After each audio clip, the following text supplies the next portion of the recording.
In this episode of Pop Culture Weekly, I talk with William H. Macy and Sam Waterston. Let's go! Welcome to Pop Culture Weekly with Kyle McMahon from iHeartRadio. Your pop culture news, views, reviews, and celebrity interviews on all the movies, TV, music, and pop culture you crave weekly. Here's Kyle McMahon.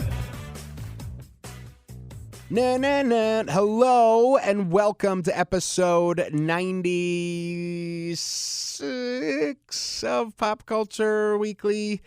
I am Kyle McMahon, and I thank you for listening, obviously, and coming and joining me. Today, I'm really excited because there is a new show out today called The Dropout, and it is all about the Theranos drama, I guess you could say, like real life drama that, followed Elizabeth Holmes as she was a literal dropout and then went on to create essentially a fake company and scam people out of millions and millions and millions of dollars to the tune of her becoming the youngest female billionaire in the United States. And then it, of course, gloriously blew up. So Amanda Seyfried is starring in The Dropout as Elizabeth. So I have watched it. It is really, really, really, really, really, really good. And it also stars William H. Macy, Laurie Metcalf, Sam Waterston, Kurtwood Smith. It's just got, the cast is absolutely incredible. And the series is really, really, really, really good. So for this episode, I talk with William H. Macy and Sam Waterston, and we're going to start with Sam. Sam, who you may know from a little show called Law and Freaking Order. He was on Law, or I say he is on Law and Order, was for the first run, which was like 20 seasons or something, and then it just debuted again today as kind of a, I don't want to say a reboot, but it came back, kind of like the X-Files did. So Sam, besides being incredible, was nominated for an Academy Award for Best Actor for his role in The Killing Fields. He's a Tony Award nominee. He is a 3-time Emmy Award nominee for his role as Jack McCoy in Law & Order. He's received 11 Screen Actors Guild Award noms for Law & Order. And won. And he received 3 Primetime Emmy noms for I'll Fly Away and 2 Golden Globes awards for that as well. Crazy, crazy, crazy the caliber of this man's work. And, if you don't know him from Law & Order or any of these other things that I mentioned, his acting credits are freaking insane. He played Nick Carraway in the original Great Gatsby back in the 70s. And Nixon on the basis of sex. That's just on the movie side. On the TV side, he has starred in The Glass Menagerie, Oppenheimer, I'll Fly Away, Tales from the Crypt, another one of my favorites, the Law & Order movies. He's been in Family Guy, Law & Order SVU, and Law & Order Trial by Jury. I mean, it's just, his list goes on and on and on. Oh, and of course, Grace and Frankie, which is such a great show. And he's been on that for the entire run so far. So he plays, I'm going to let you listen to who he plays. So here it is, my interview with the incredible Sam Waterston.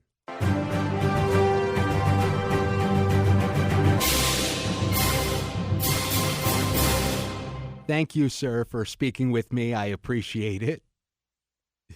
Deja vu all over again. It is. So your character was, a very real person. Do you see him as villainous in any way in regards to, what happened? No, I don't. I think he was a dupe, and that it had really tragic consequences in his family. Because of what happened between him and his grandson, and some of the ramifications, the what it cost his family in terms of money and all of that is only lightly touched upon in the show, but it really was an awful mess and a terrible tragedy, which I believe was ironed out before he passed away, which is a great thing, but still the damage was done. And so no, I don't think he meant harm, but he embraced harm because he was being loyal to the things that he thought were true. He was fooled. And do you think that there is a lesson for us as a viewer in his story, in his arch? Yes, totally. I think there is that, and I think it is humility about your own ability to see what's real and what's not, especially when you're being told things that you really hope, really want to be true. And when money is a factor, that can turn your head too, because there was money to be made if Elizabeth Holmes was right, and there was money to be lost if you faced the fact that she wasn't telling the truth. So, it's hard for everybody, and we all need to take that seriously, because we are being fooled all the time and much too often. Yeah, and I love that. You said humility, and a huge part of that is, like you say, it's happening, all the time to all of us. And, sometimes we have to put aside what we want and think about what it is as it is. You know what I'm saying? And I think his story in this is a great example of that. And you mentioned his grandson, which is, for me, I was very close with my grandparents, and I could not imagine having to go up against, one of my grandparents. I mean, it's unfathomable to me. And, his grandson essentially did this, but not to attack his grandfather, but just as like a kind of a moral thing. Have you ever, as an actor, that to me it seems like very, I don't want to say juicy, but it seems like a very complicated and rewarding character to play, where you have all of these moral dilemmas going on in this, thing that has kind of gotten out of control. How do you feel about that? Well, I think, first of all, Tyler is a genuine hero. What we expect of heroes, that they will say what they see without fear of consequences. And that when they have their hands on the truth, they won't abandon it. It's quite extraordinary, really a beautiful story.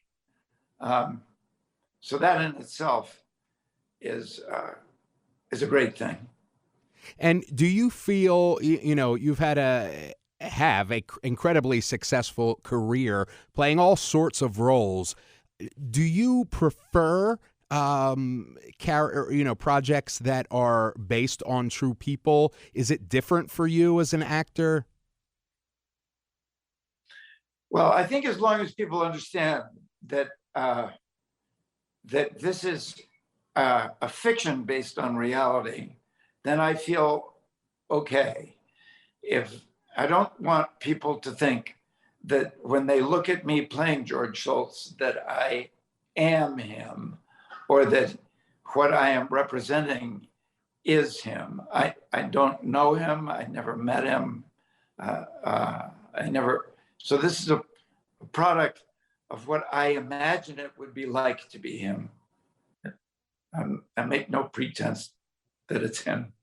And, would you, if he were alive today, is that something you'd be nervous about, meeting him or doing this portrayal of somebody? Yes, I think I would have been nervous to meet him anyway, because he's such an impressive figure. But yes, this would have made it even more nerve-wracking. Thank you so much. Oh, I'm sorry. Go ahead. Oh, I was just going to thank you so much for your time and for speaking with me. I can't wait till everybody sees this. Mr. Waterston, thank you so much for speaking with me today. You're so welcome. Thanks for having me. Thank you. Have a great day. Absolutely incredible actor, incredible person. The man is in his 80s working like he was in his 30s or 40s. He's, one of those bests, one of those classics that is hard to find today. So, such a gracious guy. Thank you so much, Sam. I am honored to have interviewed him. All right. Speaking of honored to interview, William freaking H. freaking Macy. I mean, hello.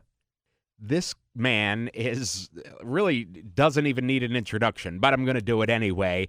He's won 2 Emmy Awards, 4 Screen Actors Guild Awards for his portrayal on Speechless. Of course, earned a Best Supporting Actor Academy Award for Fargo. I said Speechless, I mean Shameless. This man has been in everything. Searching for Bobby Fischer, Ghosts of Mississippi, Air Force One, Boogie Nights, Wag the Dog, Pleasantville, Psycho, Jurassic Park 3. And that's just on the movie side. On the TV side, he was in the original Equalizer series in the 80s. He was also on Law and Order, a few different episodes. And of course, for 10 different years, as opposed to 10 of the same years. For 10 years, he played the lead, Frank Gallagher, in Shameless, 11 different seasons. This man is he's William H. Macy, so here he is. Thank you so much, sir, for joining me. I really appreciate it. So, my pleasure. Your character is very real. He has an entire complicated, I think you could say, history of his own. Did you bring that to the role in the series? And what I mean by that is, did you dig into his history and bring all of that history and baggage to your performance? I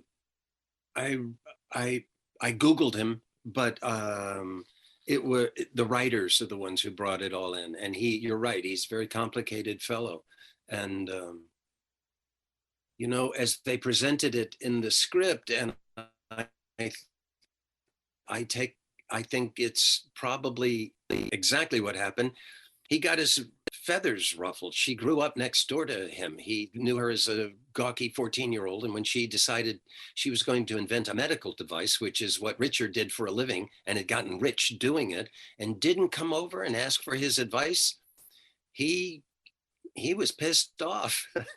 And then I think, as the story unfolds, because he's smart and because that's what he did for a living, he smelled a rat. He thought, this is too good to be true. And in fact, it was. Is it hard for you, or what is it like for you when you're playing a real person? Do you find that easier as an actor, harder, no different? I think it comes with responsibility, especially someone who's still alive.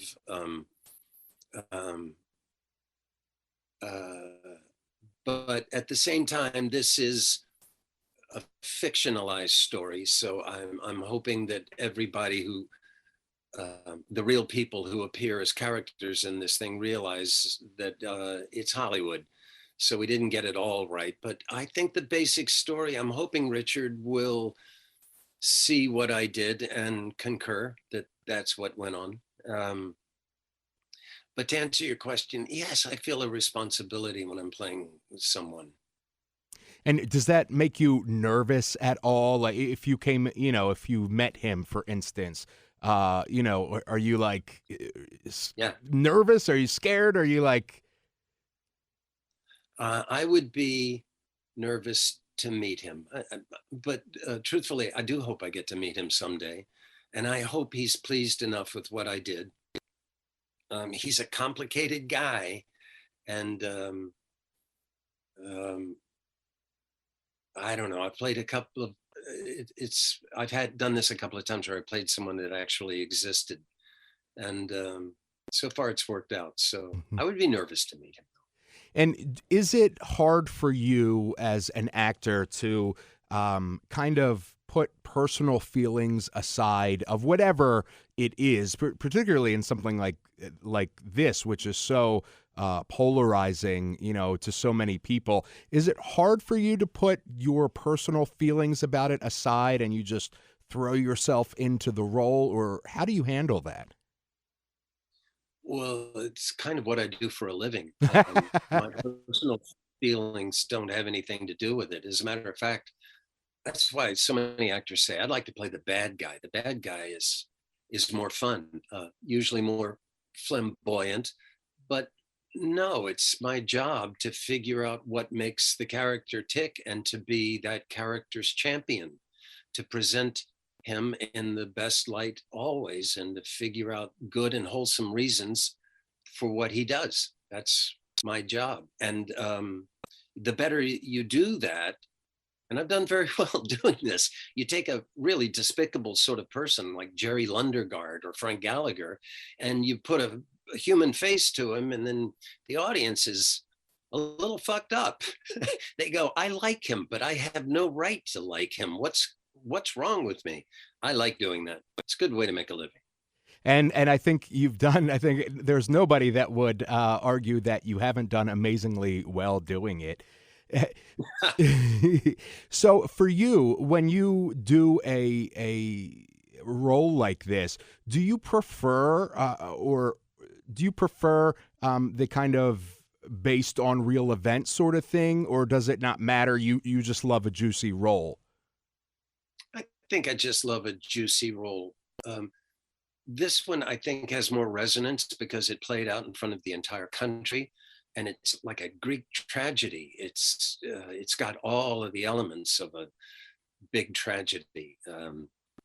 Who's poisoning the wells? Well, guess what? It's you. You're poisoning the wells. I think Elizabeth was a little bit of a victim at the beginning of this thing. She had an idea for a magnificent medical device which would save lives and make people's lives easier. So she went to Silicon Valley and hung out a shingle and said, anybody want to invest? And everybody did. But at a certain point, when she couldn't come up with the goods, she went to the dark side. I guess once you're on the cover of Time magazine as Woman of the Year, it's hard to step back and say, oh, never mind, it didn't work. Yeah, I totally agree. Thank you, sir, so much for speaking with me. You are absolutely amazing in this, as you are in everything you've done, and I appreciate you taking the time. Thank you so much. Thanks for saying that, too. Thank you. Have a great day. William freaking H. freaking Macy, everybody. He's just a brilliant actor. Today is a really good episode, okay? Two of the best actors ever on our little show, guys.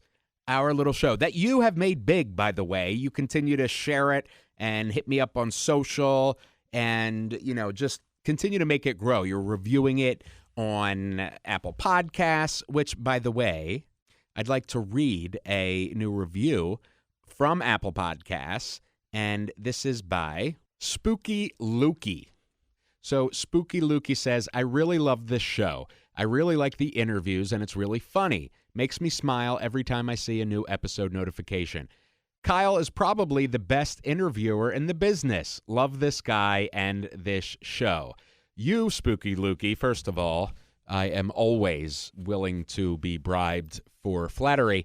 So you have won yourself a Pop Culture Weekly prize pack with some digital codes to some brand new movies and a few 4K Blu-rays and some merch. And so email me via the show notes. Obviously you have to prove that it's you, Spooky Lukey, and I will have them get this out to you. So thank you for your review. And you could be the next person that gets theirs read on air and win a prize pack. All you have to do is review it honestly, whether it's 1 star or 5 stars, review our show honestly. It could be you winning that prize pack next. So anyway, thank you for listening. You continue to blow up the show, and I cannot do it without you. We're doing it together. Please hit me up on social at PopCulturePodCA on Twitter, at KMacMusic on Twitter for my own personal one. PopCultureWeekly.com to get all the latest in between shows. I will see you next week. I love you. We out. Thank you for listening to Pop Culture Weekly. Hear all the latest at popcultureweekly.com. William freaking H.